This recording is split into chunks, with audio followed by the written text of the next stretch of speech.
বিসমিল্লাহির রহমানির রহিম। আসসালামু আলাইকুম প্রিয় ভিউয়ার্স, আশা করি সবাই ভালো আছেন। আলহামদুলিল্লাহ আমিও ভালো আছি। মুক্তার শখের রান্না থেকে সবাইকে স্বাগতম। তো আজকে আমি গরুর মাংস ভুনা করব। এই রেসিপিটি আপনাদের সঙ্গে শেয়ার করব। আশা করি রেসিপিটি ভালো লাগবে। চলুন মূল রেসিপিতে যাওয়া যাক। তো আমি পরিমাণ মতো তেল দিয়ে দিলাম। একটা তেজপাতা ছিঁড়ে দিয়েছি, আর 4টা ছোটো এলাচ, 2টো দারচিনি, কয়েকটা লবঙ্গ, কয়েকটা গোলমরিচ দিয়ে দিলাম। একটু নেড়ে চেড়ে নিব।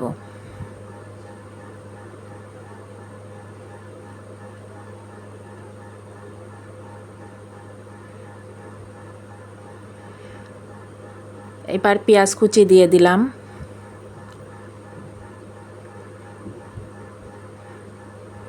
যেহেতু ভুনা মাংস, পেঁয়াজটা একটু বেশি দিতে হবে।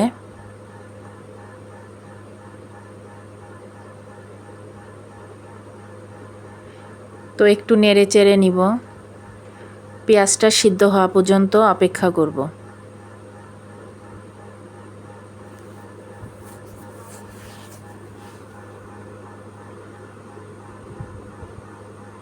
তো পেঁয়াজটা সিদ্ধ হয়ে গেছে।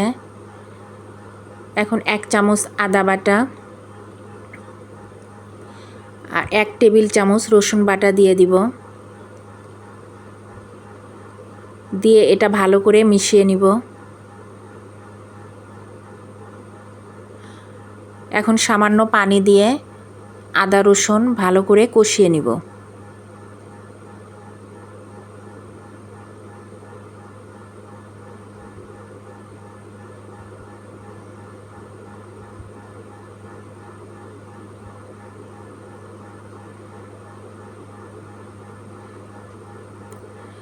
আদা রসুনটা একটু ভালো করে কষাতে হবে। আদা রসুনের কাঁচা ভাবটা, গন্ধটা চলে যাবে। তো ভালোভাবে কষানো হয়ে গেলে বাকি মশলাগুলো অ্যাড করব। তো এখানে 1 টেবিল চামচ মরিচ গুঁড়া দিয়ে দিলাম, 1 চামচ হলুদ গুঁড়া, 1 চামচ ধনিয়া গুঁড়া আর 1 চামচ জিরা গুঁড়া দিয়ে দিলাম।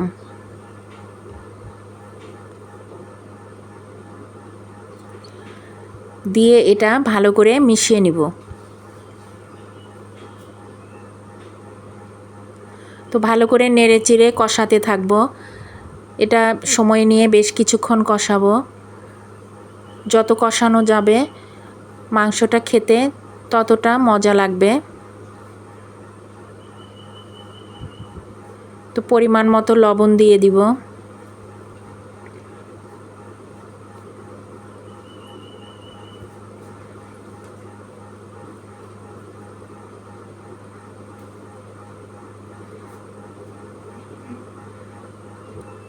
একটু সময় নিয়ে কষাতে হবে।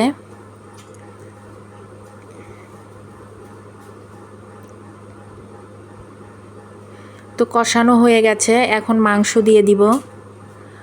তো আমি এখানে গরুর মাংস ভালো করে ধুয়ে নিয়েছি, ছোট ছোট টুকরা করে নিয়েছি। এখন মাংসগুলো দিয়ে দিব, দিয়ে মশলার সঙ্গে মিশিয়ে নিব।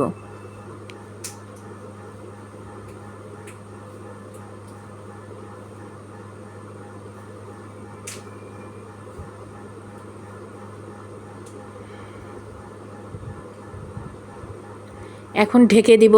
ঢেকে দিয়ে আরও কিছুক্ষণ কষিয়ে নিব।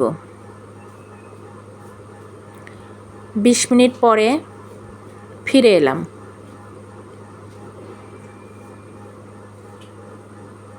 তো আবারও কিছুক্ষণ নেড়ে চেড়ে আবারও ঢেকে 20 মিনিটের মতো কষিয়ে নিব। চুলার আঁচটা মাঝারি রাখবো। তো যারা ভিডিওটি দেখছেন তারা একটা লাইক দিয়ে, দয়া করে একটা লাইক দিয়ে দেখতে থাকুন। তো আবারও 20 মিনিট পরে ফিরে এলাম।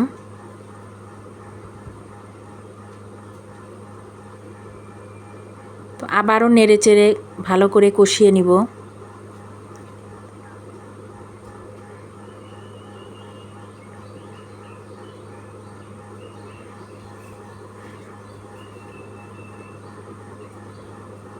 আবারও কিছুক্ষণ ঢেকে দিব, ঢেকে কষিয়ে নিব। তো 20 মিনিট পরে আবার ফিরে এলাম। মাংসের কালারটাও চেঞ্জ হয়ে গিয়েছে আর মাংস থেকে তেল উপরে উঠে এসেছে। তো আমার কষানো প্রায় হয়ে গেছে, খুব ভালোভাবে কষিয়ে নিয়েছি সময় নিয়ে।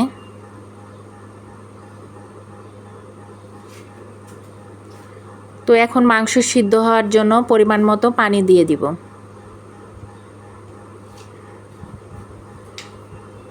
দিয়ে ঢেকে দিব। তো আমার এই রান্নাটা, আজকের এই রান্নাটা নতুন রাঁধুনিদের জন্য, নতুন রাঁধুনিদের কাজে লাগবে। তো এখন ঢাকনা খুলে, ঝোলটা অনেকটা কমে গেছে, মাংসটাও সিদ্ধ হয়ে গেছে।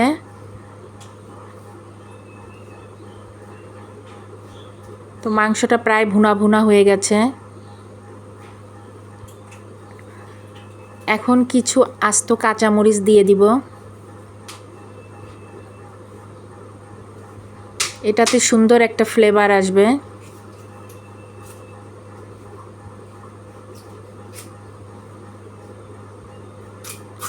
হাফ চামচ ভাজা জিরা গুঁড়া দিয়ে দিব।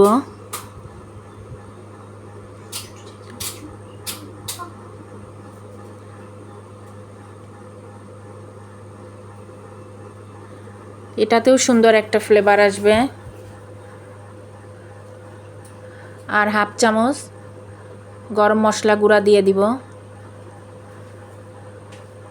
দিয়ে ভালো করে নেড়ে চেড়ে নিব। তো ভিডিওটি ভালো লাগলে একটা লাইক, শেয়ার, কমেন্ট করবেন, একটা সাবস্ক্রাইব করবেন। যারা সাবস্ক্রাইব করেছেন তাদেরকে অসংখ্য ধন্যবাদ।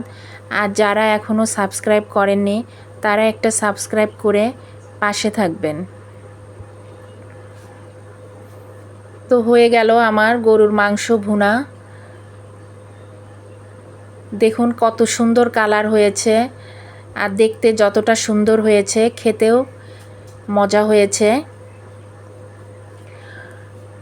তো সবাই ভালো থাকুন, সুস্থ থাকুন। আগামীতে আবার কোনো রেসিপি নিয়ে আসবো ইনশাআল্লাহ। আল্লাহ হাফেজ।